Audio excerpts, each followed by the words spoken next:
Manuel Rafali nos acompaña a esta hora desde Caracas, Venezuela. Él es abogado constitucionalista. Gracias por estar con nosotros, abogado, en la mañana de NTN 24. Bienvenido. Sí, aló. Un buen día, abogado. Bienvenido a la mañana de NTN 24. Gracias, buen día. ¿Ha comenzado realmente la transición en Venezuela? ¿Cómo lo ve usted después de lo vivido en estas últimas horas? Bueno, mire, mi respuesta es que evidentemente ha habido un cambio muy importante y el país no puede seguir así. Es decir, Nicolás Maduro diciendo que Guaidó es un usurpador y Juan Guaidó diciendo que Maduro es un usurpador. Eso es una anarquía en el ejercicio del poder público que tiene que ser resuelta. Es decir, yo no veo cómo el país puede seguir adelante con esta situación y eso hace imperioso un gran acuerdo para que lo que debe ocurrir normalmente en un país civilizado y con una historia republicana democrática tiene que ocurrir para resolver la crisis política, que es un gran acuerdo auténtico y serio para que haya elecciones libres y el pueblo se exprese, que es quien al final tiene la última palabra, ¿no? Abogado, usted ha dicho hay una anarquía actualmente, tiene que ser resuelta, debe haber un acuerdo. ¿Cómo se logra ese acuerdo? Lo sucedido el día de ayer, una autoproclamación de parte de Juan Guaidó como presidente interino, lo ha dicho, gran parte de la comunidad internacional lo respalda, según han dicho, para empezar este proceso democrático y llamar a elecciones libres. Esto es lo que hay sobre la mesa. ¿Qué queda hacer de aquí en adelante? Sí, mire, si usted me permite, yo quiero ser muy enfático en algo. Aquí no hubo una autoproclamación.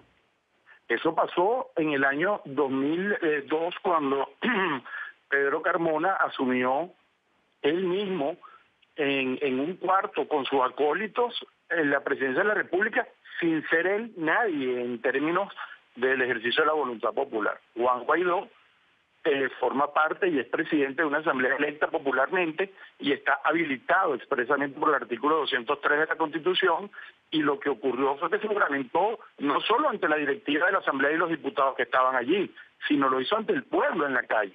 Y yo me imagino que ahora se estarán cumpliendo formalidades jurídicas y protocolares relacionadas con esa juramentación, de modo que no es una autoproclamación. Quien proclama a Guaidó de acuerdo a los acuerdos o a las resoluciones de la Asamblea Nacional es la propia Constitución de la República, ¿no? Entonces esto es muy importante que la comunidad internacional lo tenga claro, ¿no?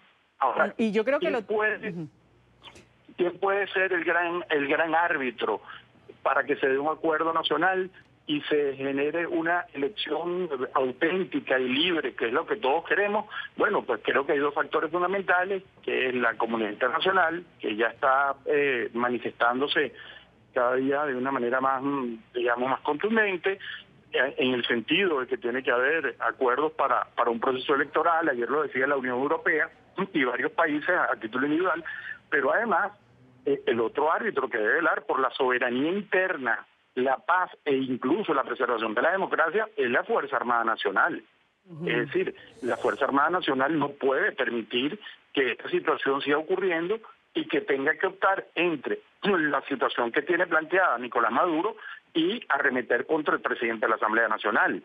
Por eso hemos visto que aquí en Venezuela lo que han habido son unos tweets de la Fuerza Armada, pero no hay una posición formal, oficial, en una rueda de prensa del alto mando. Y justamente, abogado, sobre eso, el ministro de Defensa de Venezuela, Vladimir Padrino, ha dicho vía Twitter que los militares no van a aceptar a un presidente impuesto, así lo llamaba Guaidó, luego de que el opositor pues haya, o el pueblo lo haya reconocido, como usted lo menciona, presidente interino.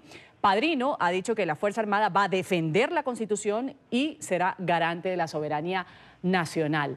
Ayer se mencionaba que Guaidó iba a pasar las horas en una de las casas diplomáticas de Colombia, en Caracas, para protegerse, porque mucha gente lo que preguntaba ayer, ¿cuánto tarda Maduro en mandarlo a poner tras las rejas? ¿Qué pasa si Juan Guaidó es detenido? Mire, primero que nada, la Constitución de la República, que dice el general Padrino, defender y proteger, en su artículo 200 le da expresa inmunidad parlamentaria al diputado Guaidó y además en su condición de presidente de la Asamblea Nacional. Eso implica que él no puede ser enjuiciado sin una autorización previa de la propia Asamblea, que es un poder público independiente, justamente para evitar que en una situación como esta el Poder Ejecutivo o el Poder Judicial arremete contra el Poder Legislativo. Eso por una parte. Luego, bueno, yo particularmente pienso que la manera de expresarse en una situación tan delicada dentro del país y con el ambiente que se está viviendo no es a través de un tuit, y menos un tuit individual. O sea, yo creo que verdaderamente a lo interno tiene que haber un proceso de evaluación y de reflexión de la Fuerza Armada Nacional, porque es que no se están decidiendo entre Nicolás Maduro y un Pedro Carmona, que era, como le digo, un outsider, alguien que no había sido electo. Es el presidente de la Asamblea Nacional que fue electa por 8 millones de ciudadanos, entonces, y que representa a todos los estados del país.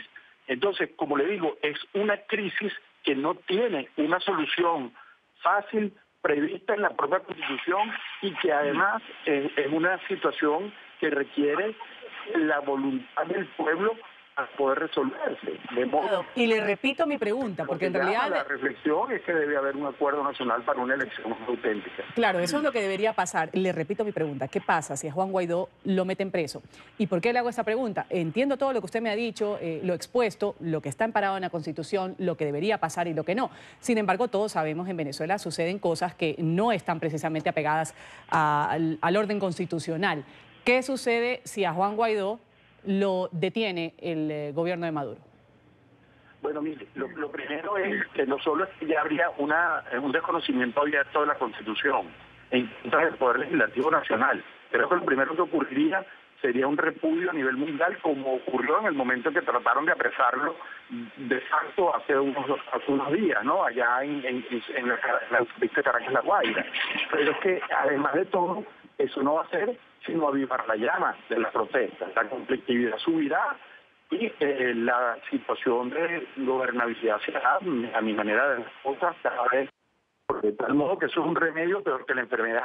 Mire, no hay ningún gobierno que se pueda mantener solamente por la de una nación. Horas, la Organización de Naciones Unidas ha emitido pronunciamientos y solo se va a alrededor de las masivas movilizaciones que han va a difícilmente lograrlo con la situación que tiene el secretario general de la ONU, Antonio Guterres, por ejemplo, hace un llamado a que haya una investigación transparente alrededor de las circunstancias en las que aparecieron funcionarios de la Embajada de los Estados Unidos. Y vamos a ver cómo va a hacer. El problema es que no solo Juan Guaidó ha dicho que es el presidente encargado, lo que está comenzando a hacer funciones de esto fuera del país, que es donde las puede ejecutar. Y así el país no puede funcionar con dos presidentes, es imposible. Tiene que haber un acuerdo para una elección que sea auténtica y que medie una transición en paz y que al final sea la voluntad quien decida. Simplemente pues, es imposible a esta altura en un gobierno que se mantenga por la cuerda con manifestaciones populares como vimos ayer de cientos de miles de personas en la calle. De modo que ya esto ha llegado a un nivel tal donde no hay regreso. Ayer veíamos a un Nicolás Maduro en el balcón del pueblo, por cierto, sin ninguna compañía militar, sino con un edecán, en un acto pobre, a puertas adentro en el palacio, desangelado, que yo particularmente creo que él tiene que reflexionar, que los centros de poder que lo acompañan tienen que reflexionar, y se trata de un momento delicado en nuestra historia republicana, donde la sensatez llama a que haya un acuerdo para facilitar una elección. Bueno, pero si la Constitución chavista cruza transversal y horizontalmente el principio de la participación democrática del pueblo. Ellos no se jactan de que han habido no sé cuántas elecciones, y que bueno, pero que hagan una de verdad y dejen que la gente se exprese con un árbitro electoral confiable, con observación internacional, con los partidos políticos activados, porque todo lo que está pasando, además viene de una elección en donde los principales partidos de oposición y sus candidatos fueron inhabilitados, además de que fue a destiempo y no se cumplieron los indicadores de integridad electoral previstos en los acuerdos y tratados internacionales que obligan a la República. De modo que la solución de esto pasa por una decisión del pueblo organizada en una elección transparente y con una mediación y observación internacional. Abogado, todo está sobre la mesa. Pongo estas palabras textuales de Estados Unidos, del presidente Donald Trump. Ayer en una rueda de prensa se le preguntó sobre una intervención militar en Venezuela Él dijo, no voy a afirmarlo, pero todo puede estar dentro de las posibilidades. Rusia, por su parte, diciendo que esto sería desastroso. Recordemos que aviones rusos sobrevolaron el mar caribeño, estuvieron en Venezuela un tiempo para justamente dar el mensaje de que hay una cercanía entre el presidente Putin y Nicolás Maduro. ¿Qué podría pasar con esto? Mire, yo honestamente lo que creo es que todas esas opciones van a depender primero de la actitud del gobierno de Nicolás Maduro con la embajada americana y sus funcionarios acá. Y en segundo lugar, de la voluntad que haya a nivel hemisférico de seguir presionando para que haya un acuerdo. Siempre un acuerdo que termine en una elección es mejor opción que cualquier intervención militar a estas alturas de la vida, porque eso resquebrajaría incluso la visión que todos los países de la comunidad organizada de Estados pudieran tener en relación a lo que pasa en Venezuela. Yo no creo que eso sea ni lo deseable ni lo más factible. Yo creo que lo que va a pasar en todo caso, o debería pasar, es que se arbitre, como le digo, una solución negociada para o que el presidente Maduro abandone el poder si él voluntariamente es convencido de ello, o para que se vea en la necesidad con base constitucional en el artículo 333 de generar las condiciones para una elección auténtica que lleve al país en paz por un nuevo camino. Vamos a agradecer el abogado constitucionalista Manuel Rafali, ha estado con nosotros en NTN 24 desde Caracas, Venezuela. Un buen día para usted. Gracias, igualmente.